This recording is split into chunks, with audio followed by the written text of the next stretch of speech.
Es en frontera con Colombia. ¿Cómo se articulan estos dos hechos? ¿Quién los está financiando? ¿Cómo han logrado ser identificados por el gobierno de Venezuela? ¿Están estos planes totalmente desmontados? De todo esto vamos a hablar a partir de este momento con Miguel Rodríguez Torres. Bienvenido, muchas gracias a usted por aceptar esta invitación de Telesur. Muchas gracias. Como ve, tenemos muchas preguntas, muchas palabras para cruzarnos con usted. La primera de ellas es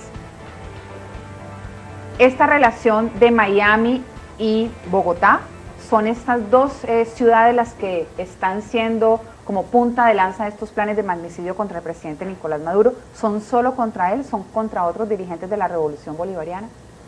Mira, las reuniones de este plan, que la vamos a ver en la secuencia que te voy a mostrar, no se han realizado solamente en Bogotá y Miami, también han hecho reuniones en Medellín, han hecho reuniones en Panamá, y hay otras ciudades que presumimos que se han reunido, pero que no podemos certificar que fue así. Entonces, este es un plan que viene desde el mes de abril, y si quieres te puedo ir mostrando la secuencia de abril, antes de las elecciones antes de las elecciones del 14 de abril. Yo te puedo mostrar aquí, si la cámara pueden fijar estas imágenes aquí, te puedo ir mostrando la secuencia de acciones que nosotros hemos ido identificando como servicio de inteligencia. Operación Carpeta Amarilla. Ese es el nombre que le dimos nosotros en el servicio a la operación de inteligencia hecha por nosotros, ¿no? Y así se lo participamos constantemente al presidente. Esta operación, la primera información que nos llega el día 4 de abril del 2013, que se hace un contacto, como ustedes ven aquí en la lámina, acordaron reunión para crear un plan de acciones violentas en Venezuela antes de las elecciones del 14 de abril. ¿Quiénes son los personajes que salen aquí mencionados?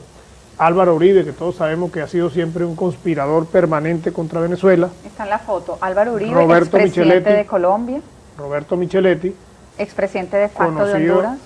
Por el golpe de Estado en Honduras contra el presidente Zelaya. Estuvo presente un delegado de Posada Carriles. ¿Estuvieron ellos dos en esa reunión? No, ellos se contactaron. Okay.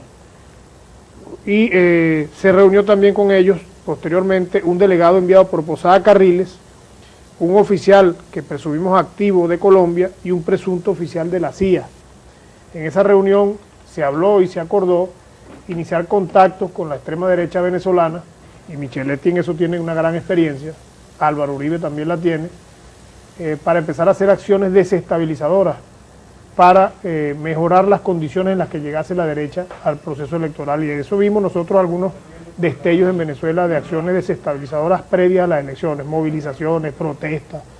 No lograron el objetivo, pero lo intentaron. Este es el primer contacto en este plan. Cuando usted habla de extrema derecha venezolana, ¿a quiénes se está refiriendo? Bueno, mira, la derecha venezolana está claramente identificada y posteriormente podemos hablar los antecedentes que nos hacen definir cuál es la extrema derecha de Venezuela. La que ha participado en el paro petrolero, la que ha participado en la Plaza Altamira, la que participó en la Guarimba, la que mató a Danilo Anderson, la que participó y trajo paramilitares a Venezuela en el año 2004, esa es la extrema derecha, la que se subió y violó el territorio cubano durante el 11 de abril, esa es la extrema derecha venezolana. Esa extrema derecha, hoy, refiriéndome yo a quienes usted está identificando, ha desestimado estas declaraciones, antes incluso de que usted viniera a darlas en esta entrevista con Telesur. Ha dicho que es más de lo mismo y que intenta desvirtuar el problema de fondo de la sociedad venezolana, que para ellos son otros. Ellos siempre han sido unos tipos desfachatados, ¿no? Desfachatados, irresponsables, y nunca han tenido el valor de asumir sus errores.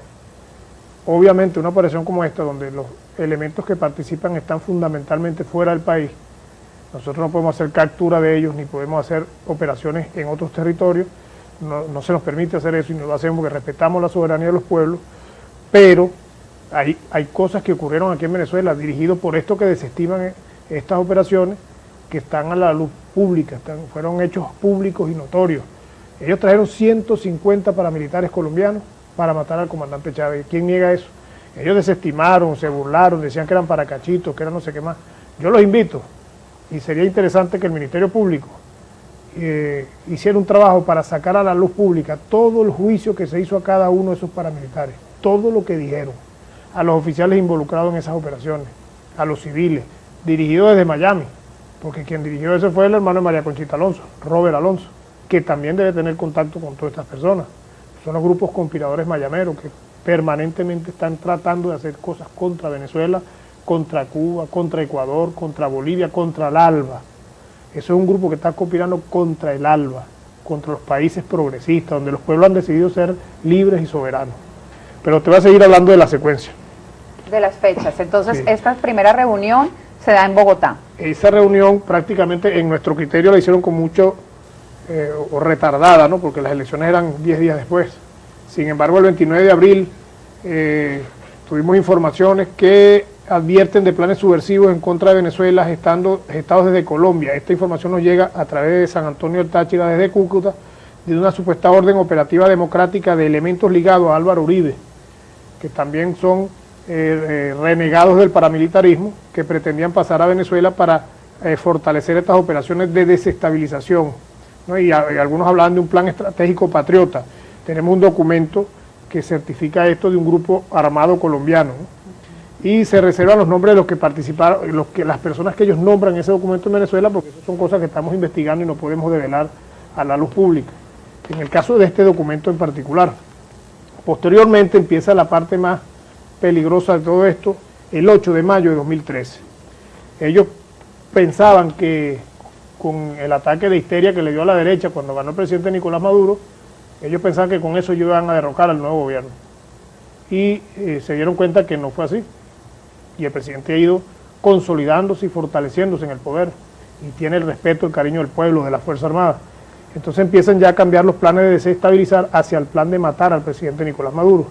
Y ahí es donde entran en acción, en una reunión en Bogotá, ciudadanos cubanos residentes en Florida, Estados Unidos, se reúnen en Bogotá para planificar acciones violentas contra Venezuela, y ahí estuvo un señor llamado Eduardo Macaya, alias Eddie, del Frente Patriótico Anticomunista de Miami, que es el enlace directo con Posada Carriles. Posada Carriles está muy mal de salud.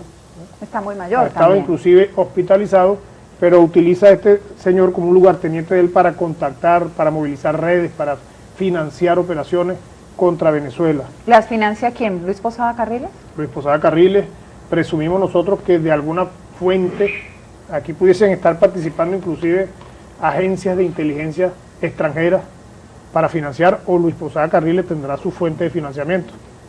Ellos hablan, más adelante hablan de $2,5 millones para financiar el asesinato del presidente Nicolás Maduro.